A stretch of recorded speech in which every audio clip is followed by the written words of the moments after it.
The next awesome person to read from his book is going to be Ozgur K Sahin, who's going to be reading historical fiction with a beautiful, beautiful cover. I love the cover so much. So be sure to show it so everybody can see it, so we can all be very proud of you.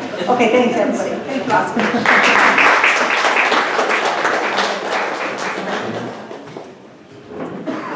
I'm Ozgur K Sahin. This is my latest book, True Colors, the second in my Brethren of the Spanish Main series of historical pirate novels set in 1660. It is 217,000 words, so I've been working out for this event. Now just a little bit of context for you here. This is basically prisoner rescue sort of thing. The crew is attacking a town and they run into some prisoners who have been captured by the Spaniards. So let me just start this off. Peter counted his blessings when the firing ceased, leaving the cells undamaged. He glanced around at the intact walls and bars. Well, perhaps a little damage would have been all right, he thought. It was, after all, only he and his men that needed to remain undamaged. He knew pirates and privateers often raided Rio de la Hacha due to its poor defenses, small garrison, and wealth of pearls. But when the noise of the soldiers had wakened him, he saw from his east-facing window what looked only to be a Spanish warship sailing into the harbor at night, crushing his hopes.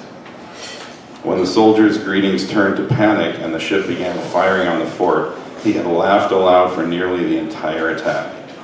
His men had stirred from their hopeless dread and uneasy dreams to ask what he could see, though the ship was out of view, but he could not stop laughing long enough to reply. He laughed until tears rolled down his face, and as every shock of cannon fire shook the walls, he laughed anew. It was only when the cannons fell silent that his mirth ceased, and he watched for any opportunity to escape. Unlike many fortresses, the cells in this place were on the upper floor, where only the occasional breeze banished the oppressive heat. It sounded like large sections of the north wall had collapsed, but the cells faced only east and west. With luck, these raiders would check the cells rather than simply looking for plunder or avoiding the ruined fort altogether. However, he could not rely on luck. As far as he knew, it was up to him and his men to escape in the confusion, or at least to claim some small vengeance on their captors before their inevitable executions should they be left alone to rot. Before long, he heard hurrying footsteps approach and the sound of a key turning in the lock. It was the Alcaide, the tribunal's jailer, independent of the military command structure. Peter kept his hands in his pockets and directed a look of flat disdain at him. The man carried a pistol in each hand, and Peter was wary of him, and he more than likely meant to kill the prisoners if the fortress was compromised. But he wanted the Alcaide to come closer. "Going well, is it?" he asked tauntingly. He placed his left hand to rest on the bars of his cell and leaned closer. The Alcaide advanced on him, pistol pointed at his chest and rage on his face. Peter was certain that his attitude was more to do with Peter showing no fear than to do with the battle. "Whatever happens here, it won't help you, Captain," he spat. "I will see to that." "No doubt you will if you can keep your hands steady enough," Peter said. "Perhaps you should call on your friend the alguacil to hold them steady for you if you're not used to such work." The Alcaide's face contorted in its rage. He hated the alguacil, and Peter knew it. Whenever the alguacil became frustrated with his prisoners, he took it out on the Alcaide. Just a little closer, he thought. Peter wanted to goad the man closer without receiving a pistol shot for his trouble. The Alcaide took another step towards the cell, bringing him right next to the bars. He was momentarily at a loss for what to say, but he cocked a pistol, and the look on his face told that he meant his weapon to speak for him.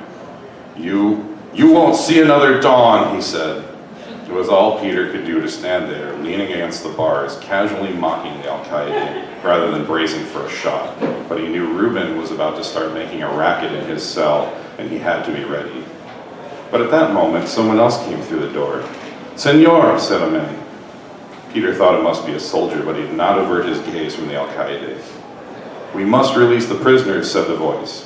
The Alcaide spun around. "But you can't," he objected. "The Inquisitors—" But Peter had sprung into action as the Alcaide turned his back. His right hand came out of his pocket and with his belt folded up inside it, and he snaked it around the Al-Qaidi's throat, gripping the other end with his ready left hand. He pulled with all his might, and the Al-Qaidi's head slammed into the cell bars, even as the soldier's words sank in. But whether or not he was to be released, he would see the Al-Qaida dead. The Al-Qaidi's pistol discharged, causing a collective flinch among the newcomers. But the man dropped both pistols in shock and pain at the assault. Peter pulled again and again as blood flowed down the iron bars of his cell. And finally he let go, stretched his arms through the bars, and snapped the Al-Qaidi's neck. He spat on the body as it slid to the floor, then looked up, surprised to see that no one had stepped any closer to help the Al-Qaida. Peter could see that it was a lieutenant who had entered with a corporal and some other men close behind him. "Did you see that, Corporal?" asked the lieutenant. "How he killed the Al-Qaida before we could get to him?" "Wasn't a thing we could have done, sir," agreed the corporal. Of course, Peter thought. The Al-Qaida had hated the Alguacil for exactly the same reason the soldiers hated the Al-Qaida. When he was frustrated, he took it out on them.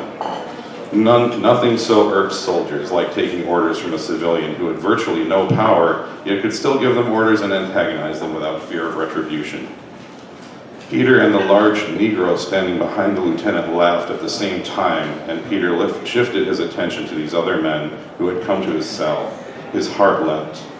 These must be the raiders, he thought. They even had a small native woman with them, and Peter would have assumed she was just a local guy had she not been armed as heavily as any of them. "If you wouldn't mind putting your belt back on, sir, I'll let you out," said the corporal. "Only I'd hate to get strangled with it, or worse, for your pants to fall down. You understand?" "Indeed, Corporal," Peter said, "but please release my men first. This prison has become our ship, and I shall be the last man to leave it." His men had suffered much more than he had, and he was done suffering as a witness to it.